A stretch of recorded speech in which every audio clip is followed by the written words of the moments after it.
কি দেখছো জয়া? একটা বাংলা ছবি। বাবা, কি করে দেখো বাংলা ছবি? শুধু প্যান প্যানানি আর ঘ্যান ঘ্যানানি। আমি তো ভয় দূরদর্শন খুলি না। আমি তো আবার কলকাতা দূরদর্শন ছাড়া কিছু দেখি না।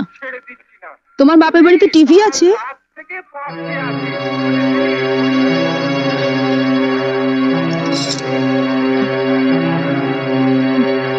আছে, একটা ছোট ব্ল্যাক এন্ড হোয়াইট টিভি আছে।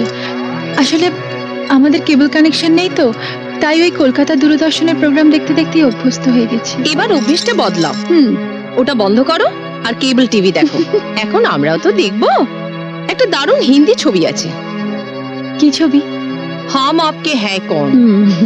ও, ওই ছবিটা তো কয়েকদিন আগেই দেখিয়েছিল, দেখোনি? দেখবো না কেন, দেখেছিলাম। কিন্তু ও ছবি যতবারই দেখো পুরনো হয় না। আর মাধুরী দীক্ষিতকে দেখে তো মন আর ভরে না, তাই না দিদি? যা বলেছিস। কিন্তু মাধুরীকে নিয়ে ওসব কথা তো ছেলেরা বলে, মেয়েরাও বলে। তবে তুমি অবশ্য বলবে না, তার কারণ তুমি তো নিজেকে মাধুরীর থেকেও সুন্দরী ভাবো।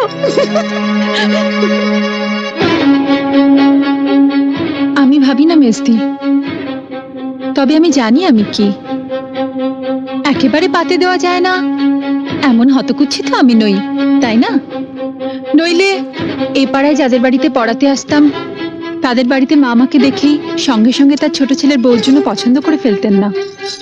আর শুধু কি তাই, বলতে গেলে একেবারে বিনা পয়সায় এক কাপড়ে শাখা সিঁদুর পরিয়ে এবারই ছোট বউ করে নিয়ে এলেন। কলকাতা শহরে তো আর মেয়ের অভাব ছিল না। না, তা ছিল না, কিন্তু ছোট ঠাকুরপোর বিয়ের বয়স হয়ে গেছিল। অত সামান্য রোজগারের ছেলের জন্য কোনো অবস্থাপন্ন ঘরের ডানা কাটা পরি তো আর পাওয়া যাবে না, তাই তোমার সঙ্গে বিয়ে দিয়ে দিলেন। বর্দা মেজদার যখন বিয়ে হয়েছিল তখন তো ওনাদের রোজগার খুব ভালোই ছিল, তাই না? ওনারা কি ডানা কাটা পরি পেয়েছেন?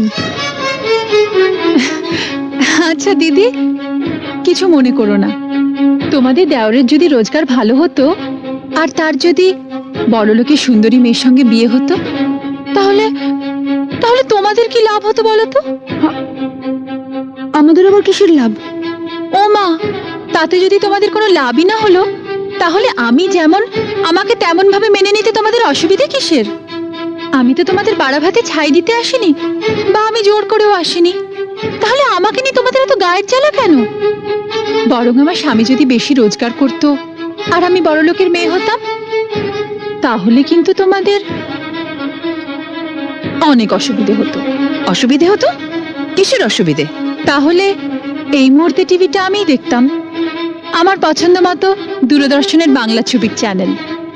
আর তখন তোমাদেরও আমার সঙ্গে বসে বসে ওই বাংলা ছবির প্যান প্যানানি ঘ্যান ঘ্যানানি দেখতে হতো, কারণ তখন তো তোমরা আর বড় লোকের বউকে চটাতে পারতে না।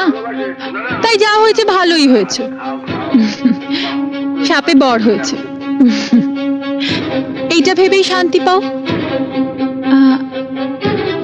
আসি, এখন তোমরা মন দিয়ে হাম আপকে হ্যায় কন দেখো।